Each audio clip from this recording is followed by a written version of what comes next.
yang ngomong polisi, tapi dalamnya kayak ustaz senior. Kadang penjelasan netral malah lebih jelek daripada ceramah frontal. Seragam coklat, tapi isinya pencerahan.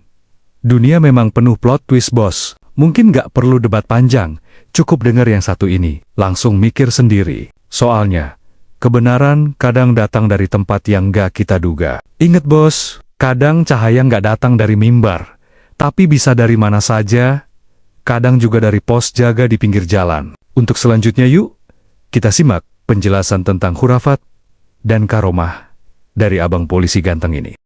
Dikit-dikit sekarang ceramah baik dicari-cari, yang bagian bicara karomat, khurafat katanya. Khayal, khurafat, nggak masuk di akal.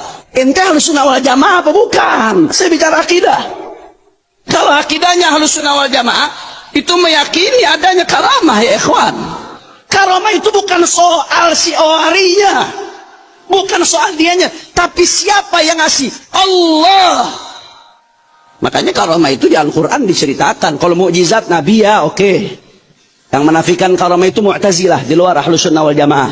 Makanya tanpa sadar orang yang ngejek-ngejek karamah itu tanpa sadar dia lagi ngadopsi pemikiran Mu'tazilah, saudara. Di Al-Quran ada kisah karamah, bukan Nabi, hamba Allah saleh, Ashabul Kahfi. Assalamualaikum warahmatullahi wabarakatuh. Alhamdulillahi rabbil alamin. Allahumma salli ala Sayyidina Muhammad wa ala ali Sayyidina Muhammad, amma ba'd.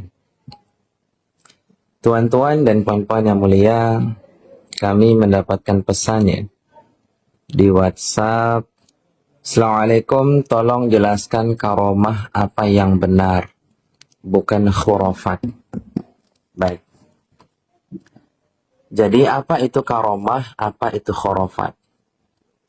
Khurafat itu artinya cerita palsu atau dongeng yang tidak masuk akal dan tidak sesuai dengan akidah Islam. Itu khurafat. Yang kedua, karomah.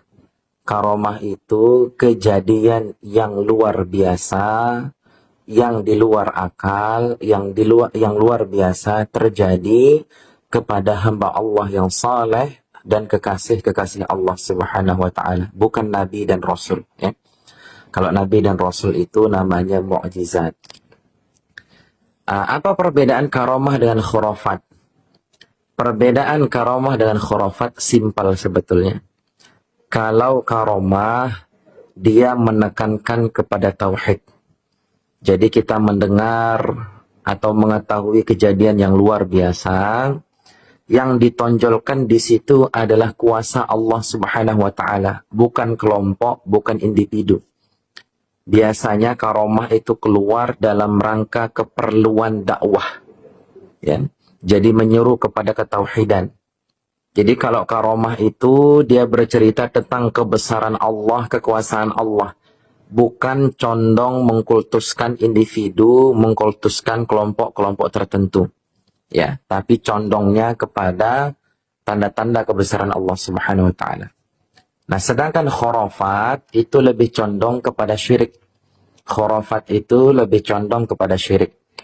Sehingga cerita-cerita pada khurafat lebih condong untuk mengkultuskan individu atau kelompok. Misalkan cerita, titik-titik ini, orang ini ya disebut namanya, orang ini bisa berjalan di atas air, atau bisa memadamkan api neraka, atau bisa terbang, atau bisa menurunkan rantai emas, atau bisa terbang sampai tembus plafonnya. Nah, yang dicondongkan di sini individunya atau kelompoknya. Bukan yang dicondongkan itu kebesaran Allah Subhanahu wa taala, kekuasaan Allah Subhanahu wa taala. Biasanya khurafat ini adalah salah satu alat untuk memperbudak orang, feodalisme, ya. Jadi khurafat ini salah satu media ataupun alat untuk memperbudak orang lain dengan mendogma dan mendoktrin. Nah, jadi didogma dan didoktrin terus berulang-ulang, lama-kelamaan kebohongan itu akan dianggap suatu kebiasaan dan kebenaran. Nah, jadi simpel ya. Kalau khurafat itu dia bercerita palsu untuk memuliakan satu individu atau kelompok tertentu. Misalkan Menyebut nama ini, misalkan dia loncat dari tembok, dari genteng, tidak kenapa-napa. Menyebut nama orang, bukan nama Allah, bukan nama Nabi. Misalkan menyebut titik-titik, terus dia loncat, dia tidak kenapa-napa. Cerita yang seperti ini, dia condong untuk memuliakan individu atau kelompok tertentu.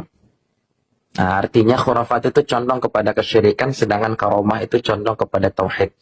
Jadi kalau kita mendengar tanda-tanda kebesaran Allah Subhanahu wa taala, misalkan seperti Ashabul Kahfi, itu tanda-tanda kebesaran Allah.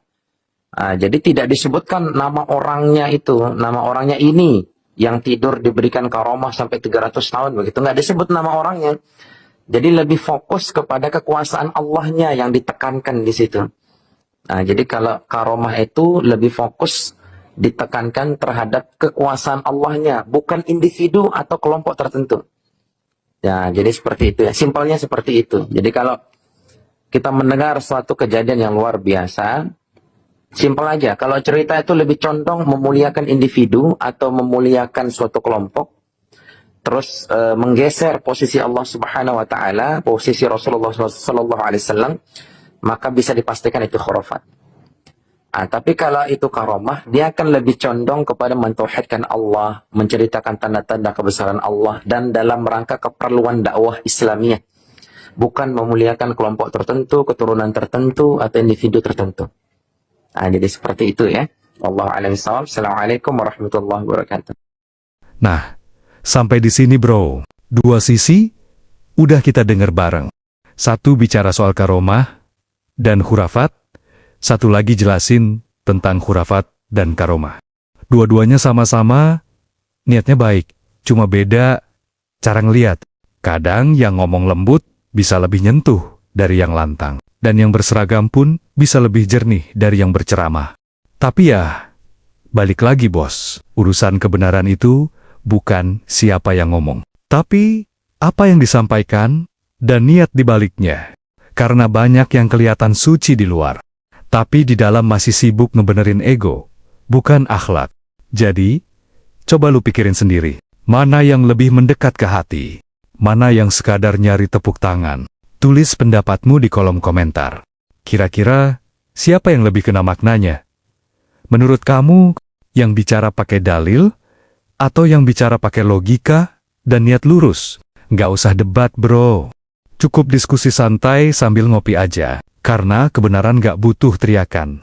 Cukup ketenangan buat nyentuh nurani.